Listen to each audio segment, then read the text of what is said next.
court and law, the size of a person and whether they have a weapon makes a difference in terms of what you can do to them. So I'm Bilal, beard over bar. This is Combat Mindset. The reason I've done this program is to kind of show you about self-defense and how you can protect yourself and how you can deal with a real life situation. Some of you have seen my Instagram. I've put up some stuff over the last year, but I want to do some real content now and do something, you know, that we can all benefit from. So today we're going to be running through some scenarios, how you're going to deal with a situation from verbal to physical, and how to deal with someone getting in your personal space and giving yourself the best shot so that you can, you know, protect yourself and protect your loved ones if the situation ever arises. Some of you might not come from a martial arts background, some of you have never done any fighting, any self-defense before, but this can work for you. So it's not anything too advanced, it's basic. I'm not going around the houses and keeping it straight, direct, just, you know, some basic stuff that you can learn. Keep following me, there's going to be more content coming through. I'll do some more advanced stuff in the future, but today I want to keep it basic and I just want you to develop that combat mindset. Stay tuned. Verbal situation, how your stance should be, how your body language should be, and my brother over here, he's going to come over with some aggression and I'm going to show you how you would deal with it on the street. You, come here, let's fight. Let's fight, man. What's the problem? What's the problem? Let's do this, man. What's the problem? I don't know you, so what's the problem? You're causing trouble, man. You're causing trouble, man. Alright guys, so first and foremost, what you want to do is have your hands out in front, yeah? You don't want to have your hands in your pocket, you don't want to have your hands behind your back, you want to have your hands in front. In front, this means peace. This means I don't want no trouble. So if you've got your hands out here, witnesses, CCTV, they're going to recognize that you're not an aggressor. So in this situation, you're peaceful, your hands out here. Also, you're giving yourself the best chance to protect yourself because your hands are here, you're ready to go. Don't allow someone to come up to you. As you see, I step back. Always step back. If the guy keeps coming to you, keep stepping back, put your hands out. Obviously, you don't keep going all the way down the road, but just give yourself some space. So if you see that the guy's got his hand in his pocket, you've got to be very wary because you don't know what he has. He might have a weapon or something. So while you're keeping control and not showing that you're scared, and also keeping yourself in a position where, you know, you've got your hands out and you're showing you don't want any trouble, you need to have a lot of your eye contact on his movement and that hand. But as soon as that hand comes out the pocket, and you realize that, okay, it's just a fist, now I can see his intention. He looks like he wants to cause some harm. So now I've got my hands out here. Yeah? So one thing there, most important, is to take someone off their line. So when they're coming to you with that force, so what you go for is the wrist or the elbow. So as soon as that hand comes in, you take it off their line, and now you have this situation here where we're in like a 45-degree position, and if people don't know this situation, it's harder for them to deal with it, because now for him to reach me with this hand, he's got to stretch, whereas I am closer. So it's about body mechanics, creating those angles. That was another way of dealing with it. Kind of use my arm as a bong. You never want to use two hands, you never want to tie yourself up, so you always want to have one hand free. So as you can see, I used my right hand to deflect the force, and then I have this hand free. This one, I cancelled out his force, I pushed it away, and I stepped back again, giving that opportunity of saying, what's going on, what's the problem? But then they can see your confidence, so they're going to be thinking, all right, do I really want to trouble this guy? Do I want to have a fight with this guy? That's what you have to give, you have to put that in the guy's mind. So that's how you kind of cancel out something. And then from there, that's when the self-defense comes into play, when I've stopped him from pushing me, and now I'm going to say, look, I don't want no trouble, why are you touching me? And then if he then goes to strike you, whatever you have to do to cancel out the threat. So you have to think about not only your safety, but you have to think about the law. If I just went to him and I punched him and knocked him out, and I started, you know, then I would look like the aggressor. So the best thing is to have your hands out, say you don't want trouble, try and dissolve the situation, but if a person for any reason goes to hit you or strike you, then you have to do whatever you have to do to defeat the threat. If it's a bigger guy, there's more chance that person can overpower you, so there's more that you can do. If it's a smaller guy, you have to be very careful. Maybe you can try and control him, and we shouldn't take people for granted, but in terms of court and law, the size of a person and whether they have a weapon makes a difference in terms of what you can do to them.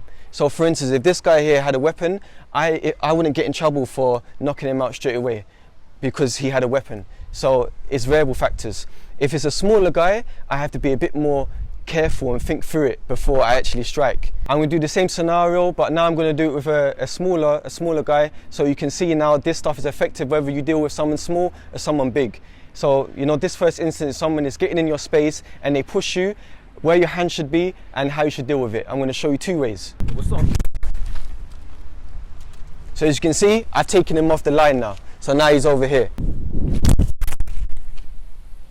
Guys, so now you're going to learn how to deal with an aggressor who's coming with a swing. A lot of times now, people on the street, they don't have any kind of skill, so they're going to come and they're going to swing. It's going to be a hyperextension, and this is the best way to deal with it. I'm going to show you a few ways. Let's go with number 1.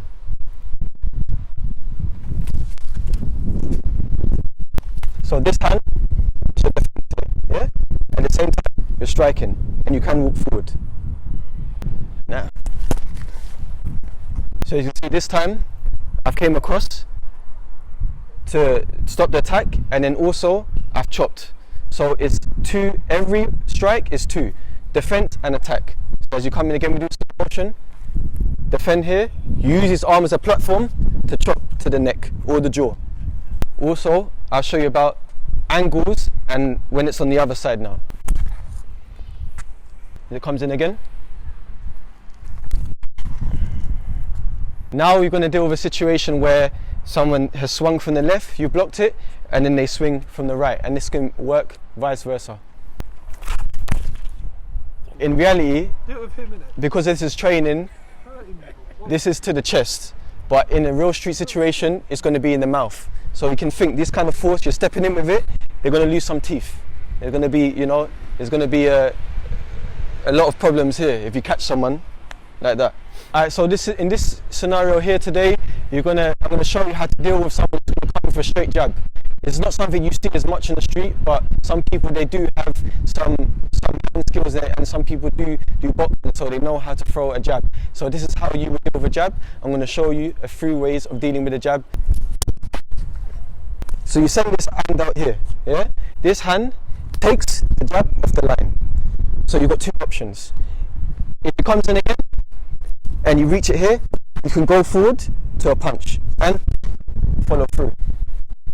If it comes short, if the guy's very strong, he comes with power, and you don't catch it across, you can pack, come in here. So it's about having that distance so that you can deal with it. Also, when somebody jabs, come in a jab, this is exposed here. So there in the ribs, here, there. Come in again. And also, you notice when you come down low, you clear, but you still have your hand here, just in case. Just in case you don't clear yourself, your hand is here to protect you. Otherwise, you leave yourself exposed. If you come here and your hand's not there, this can happen. But if it comes in, your hand's there to protect you. So in this scenario, I'm going to show you how to deal with a cross. So we've done the jab, we're going to do the cross now. Because sometimes people, they don't just come with a jab, they come with a jab and a cross. So you need to know how to deal with both. So if mate here, we'll do it in slow motion, comes with a cross, I can catch it here as it comes in. If I'm quick, I can catch it and I can bring him down here. Now he's exposed. I've got all his ribs and I've got his neck, I've got his head. I can take that out. If he's coming with power and I can't do it, I just deflect it.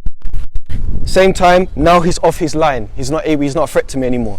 So it's all about taking people off their line. If he comes with a jab and a cross, I've already taken him off his line from the first jab. So his cross now, it wasn't accurate because I already taken him offline. Just this little movement here, as the jab comes there, takes it off the line. There's a lot of things that you can do. It's all about taking them off their line. So it comes again.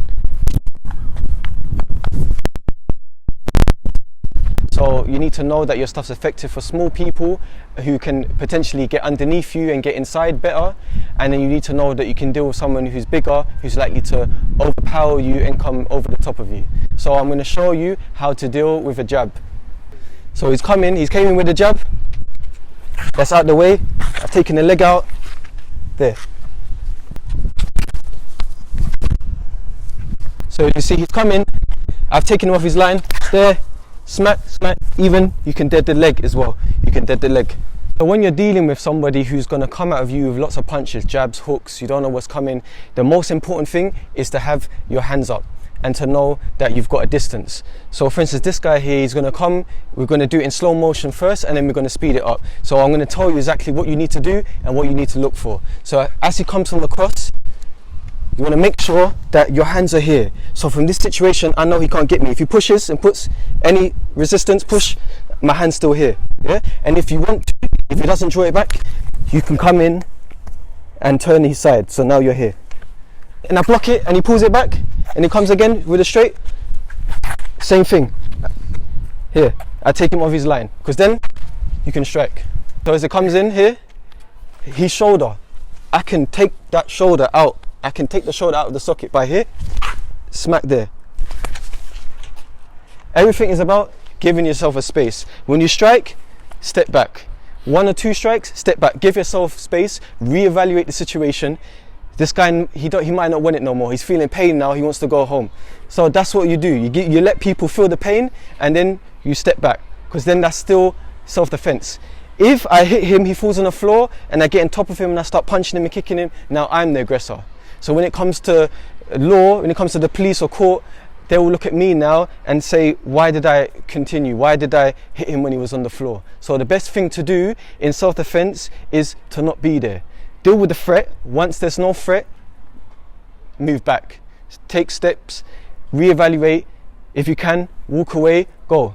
But in the first situation, you have to protect yourself, so your hands are here and you're ready for anything.